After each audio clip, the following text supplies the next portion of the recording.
আজকে দোকানে যাওয়ার সময় দেখুন কে আমার পথ আটকে দিল। হ্যালো এভরিওয়ান, তোমরা সবাই কেমন আছো? আশা করি সবাই ভালো আছো। তো সকাল সকাল স্নান করে দোকানের জন্য বেরাচ্ছি, আর এই দেখো কে আমার পথ আটকে দিয়েছে। হ্যাঁ, এই হচ্ছে আমার বাড়ির পোষা লাইটুস। একে একটু আদর করে আমি চলে এলাম দোকানে। দোকানে একটু বসতে না বসতেই দেখুন আমার প্রথম কাস্টমার এসে গেল। তাই ঝটপট উঠে ওই দাদুর কী লাগবে জিজ্ঞাসা করতে লাগলাম। আর উনি বললো 10টা ম্যাট্রোজিল লাগবে। তাই ওই দাদুর 10টা ম্যাট্রোজিল কেটে ওনাকে দিয়ে দিচ্ছি। তারপরে ওনাকে দেওয়ারই পরে আরেকজন কাস্টমার এই দুটো পাতা দেখিয়ে আমাকে বললো এই দুটো ওষুধ লাগবে। তাই ঝটপট উঠে গিয়ে এই দুটো ওষুধের ঘর থেকে ওষুধগুলো বের করতে লাগলাম এবং ওনার সামনে এসে রেখে দিলাম। ওনাকে ওষুধ দেওয়ার পরে ওনার থেকে দাম নিয়ে নিলাম এবং ওনাকে ওষুধগুলো ভালো করে প্যাকেটে ভরে দিয়ে দিতে লাগলাম।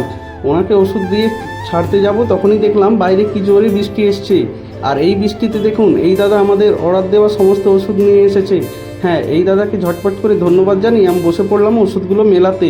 হ্যাঁ, আমাদেরকে ওষুধ বিল অনুযায়ী মেলাতে হয়, কারণ একটা ওষুধ যদি না মেলে আমাদের খুব বড় লস হয়ে যাবে। তাই একে একে করে বিল অনুযায়ী আমি ওষুধগুলো মেলাতে লাগলাম।